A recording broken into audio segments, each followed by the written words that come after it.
A group of women who say they were forced to give up their babies for adoption 40 years ago are now seeking justice. Melbourne's Royal Women's Hospital has commissioned a report into a so-called trade in babies that was allegedly organised by doctors, nurses and religious groups in the 1960s and 70s. The women have called for a public apology and some are seeking compensation through a class action. Guy Stainer has our report.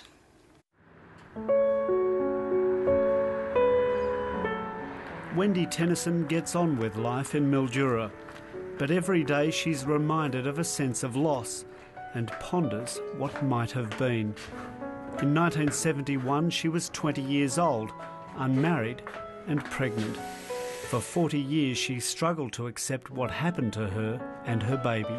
I got taken to the hospital and I was in labour all day. Finally I gave birth to my daughter. I thought she was the most beautiful thing I ever had.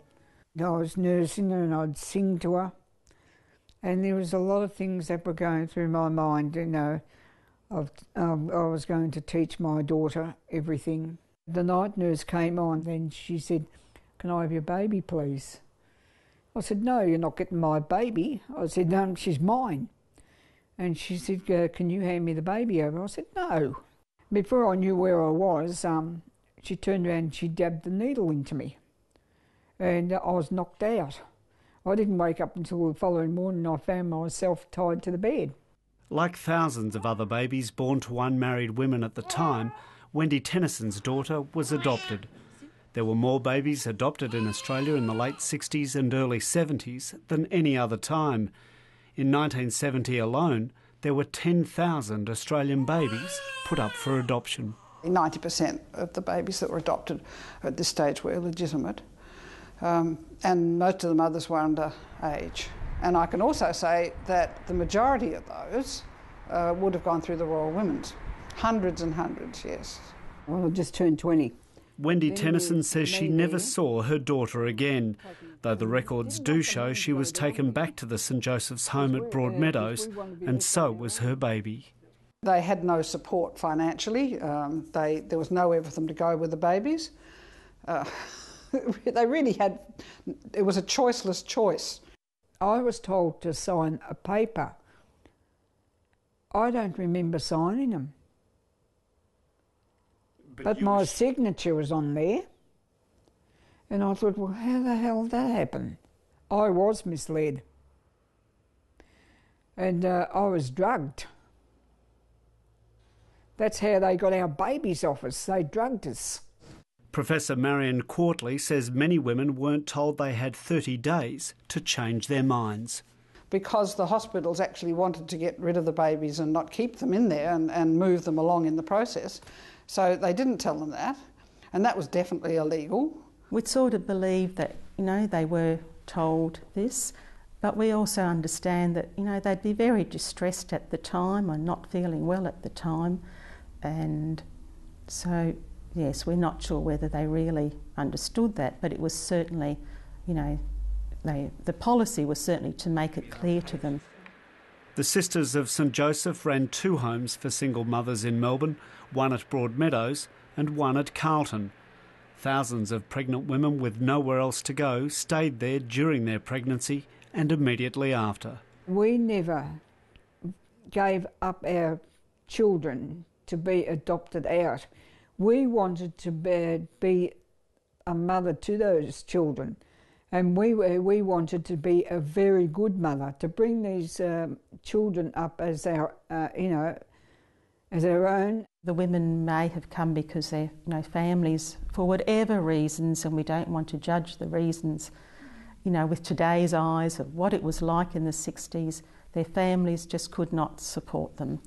Or perhaps their neighbourhood, you know, would frown on them. It will be very difficult in the later years for the mother to explain the fact that he's a bastard. There was that sense of shame, or that sense of, you know, we'll give the girl another chance. You know, perhaps if no one knew about this, she could leave it all behind. But it would have been very difficult all round. I think we're only just beginning to appreciate, you know, the implications of that. But we have, you know, met women that after all these years, that grief and that loss and the trauma of that time are still very much, you know, part of them. Dear Wendy, well, I think that maybe you have been wondering if you're ever going to get a reply.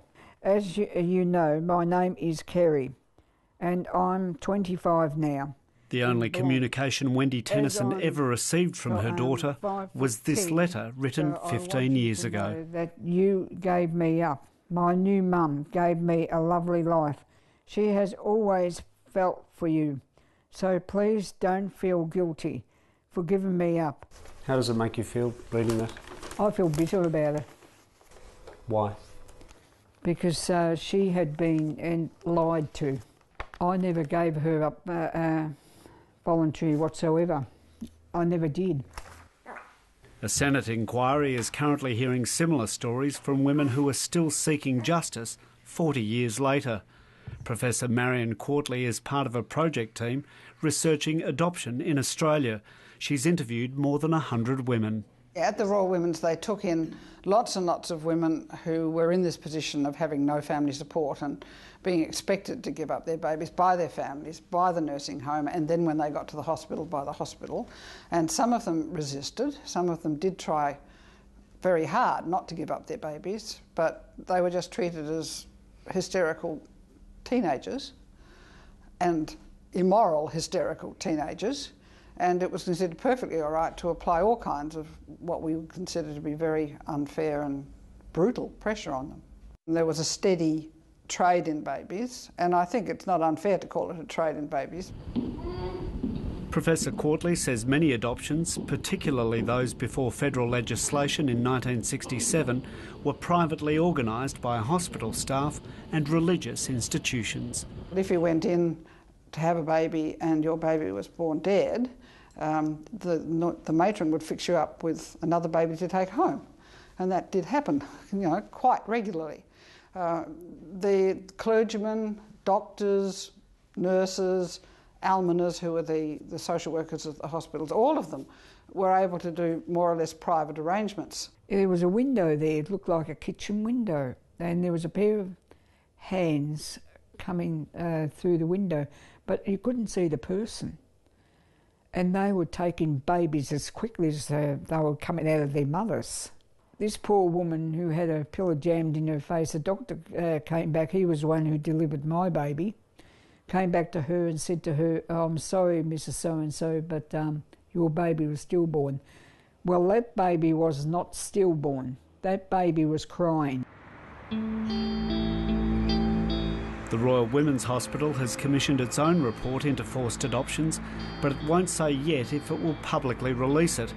The Senate inquiry is due to report in November, and many groups hope it will recommend an updating of Victoria's adoption laws. It's very fragmented, and there's a whole spectrum of hurt and anguish and trauma that's gone on, and probably the worst of those cases is in fact the birth mothers who were young women who didn't even realise at the time or had no intention of giving up their child, and it was effectively stolen from them. Lee Hubbard is chair of Vanish, a government-funded organisation that helps people affected by adoption. While he was adopted as a baby and has since had a successful reunion with his birth parents, he wants Victoria's laws overhauled to make it easier for birth mothers and fathers to get information about their children. And that's why there's a real role not only for state governments but the Commonwealth to get the states together, get common laws around information sharing and information rights, and have proper funding for everybody across the country in relation to counselling and so on in relation to the effects of adoption. Queensland's Royal Women's Hospital issued an apology 2 years ago, and last year the Western Australian Government also apologised. I now apologise to the mothers, their children and families. As did Catholic Health Australia. But there's been no acknowledgement of forced adoption in Victoria. There are now calls for a similar bipartisan apology from the Victorian Parliament. Apologies go a long way to part of that healing process. It's not the be-all and end-all, but it's an important start. Wendy Tennyson wears a leather anklet as a reminder of being tied to her hospital bed. She's attempted suicide twice and says she feels guilty for something that's not her fault. 40 years later, she's still seeking justice and her daughter. I'll always love you, Kerry. It doesn't matter what happens. You were a beautiful baby and you will always be my daughter. And the Royal Women's Hospital says it is carefully reviewing a report on its role in adoptions but has declined to be interviewed.